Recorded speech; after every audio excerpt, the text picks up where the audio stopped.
हम वर्तमान में जीते हैं और हमारे पास बिल्कुल भी समय नहीं है, लेकिन समय समय पर इतिहास के पन्नों को पलटना भी बेहद जरूरी हो जाता है, क्योंकि इतिहास में बहुत सारे ऐसे उदाहरण आपको मिलेंगे जिसने उस दौर में एक नई मिसाल पेश की थी। आज मैं आपसे चर्चा करने वाला हूं मेवाड़ के महानायक राणा सांगा के बारे में, जिनकी पत्नी का नाम था कर्णवती। कर्णवती जो हैं राखी भेजती हैं किन्हें?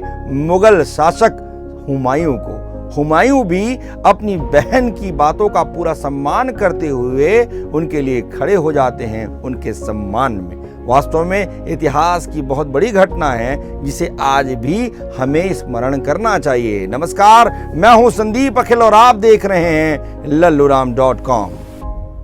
मेवाड़ साम्राज्य के महानायक राणा सांगा और मुगल साम्राज्य के जनक बाबर की दुश्मनी के बारे में आप भलीभांति परिचित हैं।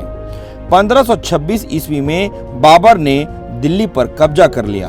1527 खनवा की लड़ाई में राणा सांगा बुरी तरीके से जख्मी हो जाते हैं और शहीद हो जाते हैं। बाबर के बाद उनका बेटा हुमायूं सत्ता की डोर संभालता है। हुमायूं ने सांगा की पत्नी को अपनी बहन बनाकर पूरे भारत के इतिहास में एक नई मिसाल उस दौर में उस समय पेश की थी।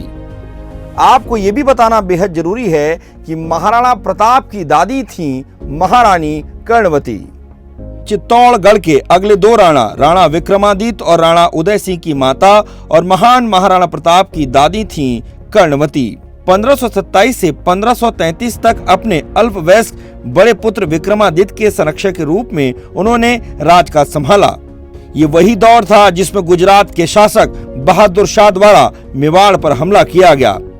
राणा सांगा के बाद अन्य परिजन अल्पवयस्क राणा के अधीन रहने को तैयार नहीं थे, लेकिन किसी तरीके से महारानी कर्णवती ने सभी को समझाया, एकजुट किया। रानी कर्णवती ने तत्कालीन मुगल सम्राट हुमायूं को राखी भेजकर मदद मांगती हैं। हुमायूं जब मेवाड़ पहुंचता है, बहादुर शाह ने चित्तौड़ को घेर लिया था। रानी ने पूरी वीरता से उसका सामना किया। अंत में जौहर करने का फैसला किया। किले के दरवाजे खोल दिए गए। केसरिया बाना पहनकर पुरुष युद्ध के लिए उतर गए। पीछे से राजपूत औरतें जौहर की आग में कूद गईं।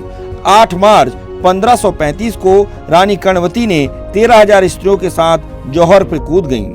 बहुत सारे निर्दोष लोग भी उस युद्ध में, मतलब 32,000 से ज्यादा लोग जो हैं अपने प्राणों को त्याग देते हैं। बहादुर शाह ने चित्तौड़ को कब्जे में ले रखा था।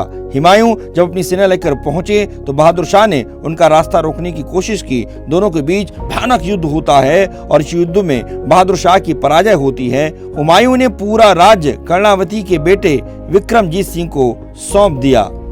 इस तरीके से हुमायूं ने रानी कर्णावती के द्वारा भेजे गए उन राखी का सम्मान भी करते हैं और संरक्षण भी प्रदान करते हैं विक्रमजीत सिंह को। जब भी आपसी भाईचारा और स्नेह की बात होगी तो हमें कर्णवती के द्वारा भेजी हुई इस राखी और हुमायूं की इस मदद को जरूर याद करना चाहिए। अगर आपको हमारा वीडियो अच्छा लगा तो फेसबुक पेज पर लाइक करें और यूट्यूब पर सब्सक्राइब करें।